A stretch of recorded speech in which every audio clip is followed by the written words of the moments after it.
Então, em termos de metodologia, vamos lá. Nós temos o PSSIMU, que é o software de simulação de transitórios, ligados numa mala, comprova o CE6710. Essa mala está injetando as correntes para fazer o teste aqui do nosso diferencial de linha 87R86, corrente para os dois terminais. Os contatos de atuação são recebidos aqui e enviados pela mala.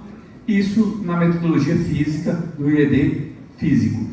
E nós temos aqui na parte virtual uma API do Digital Twin, onde o software vai conversar com essa API e o gênero digital que roda na nuvem num servidor vai responder nessa condição. Então, substituímos uma condição física, onde eu teria uma mala de teste física e EDs físicos, por uma condição virtual, onde o relé está rodando na nuvem e eu não preciso ali de uma mala de teste. Então, meramente, o que tem aqui nos dois casos é o nosso software Power System Simulator.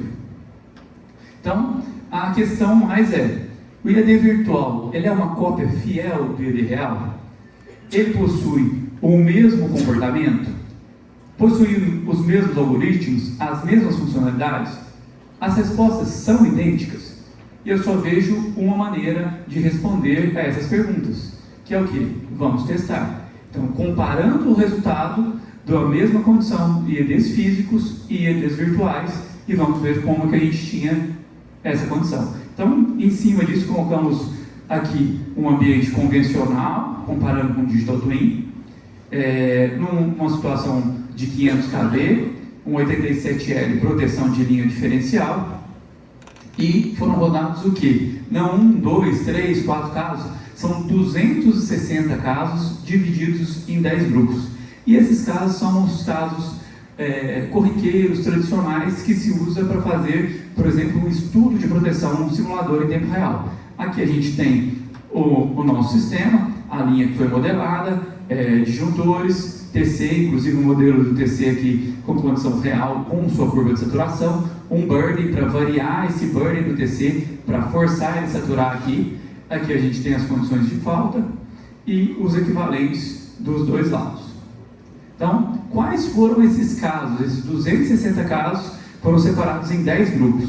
Inicialmente foram 50 casos para faltas internas, então um religamento tripolar com e sem sucesso, variando o local da falta em toda a linha de 25% aqui de passo. Depois, mais 50 casos de faltas internas evolutivas, com ângulo de incidência de 0,90, com religamento tripolar com e sem sucesso, e a evolução ocorrendo após um início do ciclo da falta. Um ciclo depois foi feita a evolução. Depois, faltas internas na linha, com variação da resistência de falta, de 5 ohms a 200 ohms. Depois, mais 10 casos com faltas externas, para verificar o ano de 87 não deve operar. Depois, mais 10 faltas externas, seguida de faltas internas. Então, a falta iniciou externa e depois de 6 ciclos passou a ser uma falta interna, e verificando esse comportamento nessa condição aí, com religamento com e sem sucesso também. Mais 40 casos de faltas externas, com resistência de burn variando, visando provocar saturações tanto leve quanto saturações pesadas. Também mais 40 casos de falta com faltas externas, seguidas de faltas internas, variando também a resistência de burn. São mais 12 casos aqui de SOT, verificando o terminal SE1, subestação 1 e subestação 2, e mais 10 casos aqui, variando a frequência do nosso sistema. Então, de 57 Hz a 72 Hz no meio da linha, verificando o comportamento da nossa proteção para a variação da frequência.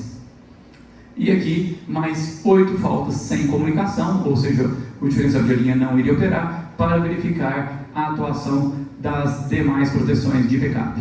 Então, foram muitos casos aí, passou por cada um, e vamos fazer uma comparação aqui, pegar um caso para a gente comparar uma falta fase terra a 0%, com um ângulo de incidência de 0 graus, um religamento sem sucesso, e repetimos esse caso, por exemplo, 20 vezes, para que a gente possa fazer uma análise estatística do comportamento do IED.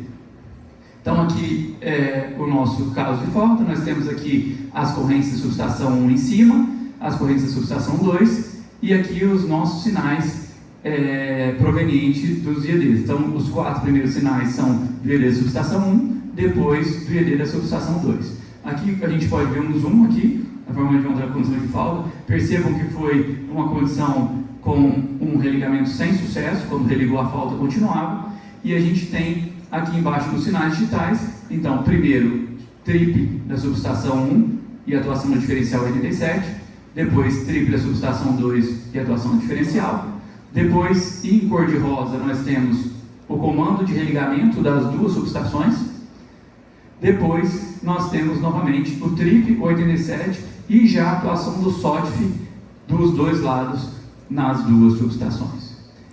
Com esse caráter de repetibilidade, a gente montou uma tabela para fazer uma análise estatística desses resultados daquele caso em detalhe. Então vamos focar aqui na condição que temos em amarelo o valor do sinal analógico, ou seja, aqui nós temos o relé físico e do lado de cá em verde o relé virtual. E aí vamos comparar aqui, por exemplo, antes do religamento, o tempo médio de trip para o relé físico foi 14 milissegundos, já para o relé digital tivemos uma resposta de 10 milissegundos. Temos então um delta de 3,71 milissegundos, o relé digital foi mais rápido do que o relé físico. Depois, na subestação 2, nós temos aqui 14,5 milissegundos o tempo médio do relé físico, ou seja, injetando analógico, e nós temos aqui no verde 10,32 milissegundos no relé virtual. Uma diferença de 4,22 milissegundos e 3,71 milissegundos como resultado ali dos nossos testes.